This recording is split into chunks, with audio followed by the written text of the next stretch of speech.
Imagine a golf driving range. Now, erase that image and imagine something completely different. That's exactly what two brothers in the UK did around the year 2000. They were tired of the traditional golf experience and had a brilliant idea. What if we combined the fun of bowling with the technology and precision of golf? That's how Topgolf was born.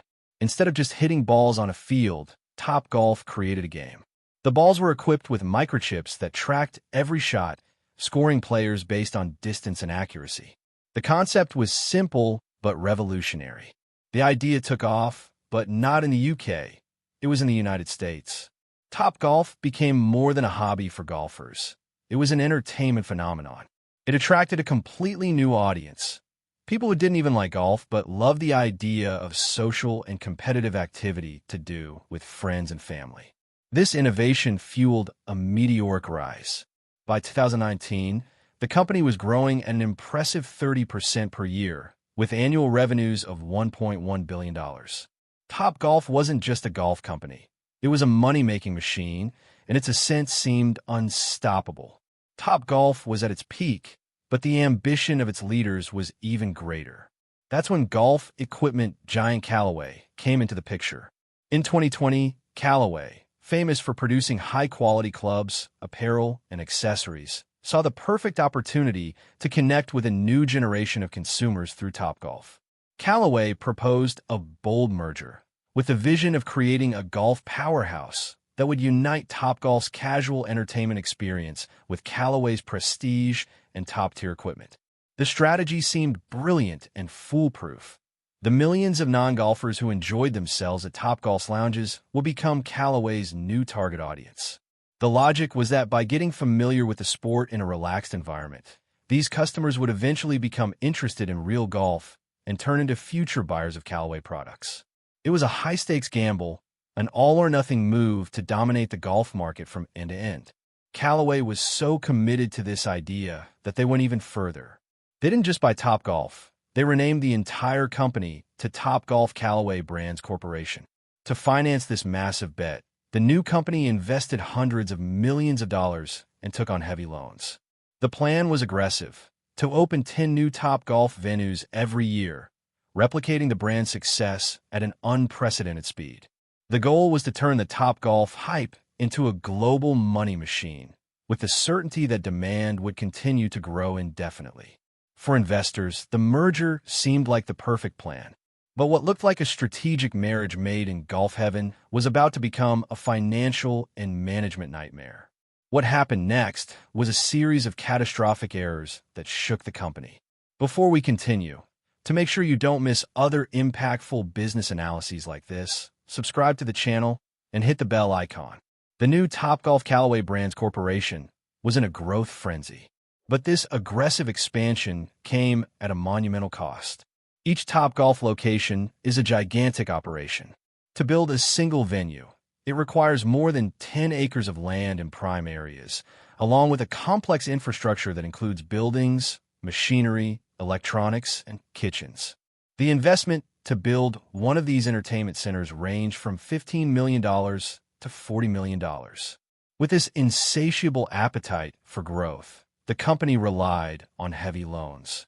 They were betting that accelerated growth would generate enough revenue to cover the enormous interest costs and debt. What seemed like a bold and promising business strategy was, in reality, a mountain of debt that Topgolf would have to face if anything went wrong. To better understand what went wrong, we need to go back in time, specifically to the post-COVID era.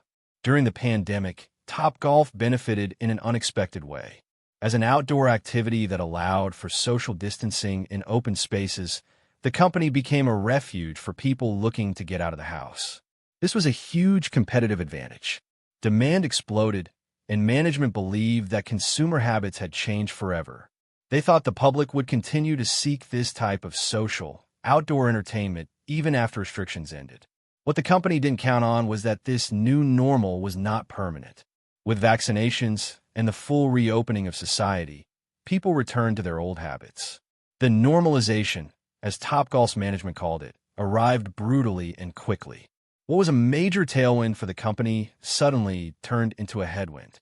The result was devastating. A 10% year-over-year decline in sales in Topgolf's most established markets. The bet that people's attitudes would permanently change proved false, and the company was left with a mountain of debt, uncontrolled expansion, and now, falling demand. But that was just the beginning of the problems. What started as a demand challenge quickly turned into a financial crisis, fueled by the changing economy. The second major blow came with rising inflation. The government stopped printing money, but inflation was still a serious problem, while most people's wages remained stagnant. This scenario created a critical problem for Topgolf. The Topgolf experience was never cheap. The average cost per person was $36, and prices for corporate events were even more exorbitant, often exceeding $650 just to book a time slot. In an economic environment where every dollar counted, the luxury of going to Topgolf became unaffordable for the average consumer. What was once a fun, occasional treat became an expense that families simply couldn't justify anymore. The company was charging prices from a booming economy, but its customers' purchasing power was in freefall. High inflation and stagnant wages were the final blow that Topgolf couldn't absorb. What was a demand and financial problem soon became an even bigger market challenge. Topgolf was surprised by the rise of cheaper competitors that offered a similar experience for a fraction of the price. For a long time, Topgolf's main differentiator was its cutting-edge technology, microchip balls and screens that tracked every shot in real time. It was a unique experience that no one else offered on a large scale. But technology, as always, democratized the market. Suddenly, the company began to face new rivals that used the same shot-tracking machines, but in much more modest environments and with infinitely lower capital costs. Instead of spending $15 million to $40 million to build a mega facility on expensive 10-acre land, these competitors opened their businesses in warehouses or strip malls. The investment to set up one of these spaces was just $75,000 to $100,000, a massive difference. This completely diluted Topgolf's perceived value. What was once an exclusive and special service could now be found anywhere for a much lower cost. The company was no longer the only one offering the magic of technology. And, to make matters worse, the public was already saturated with the experience.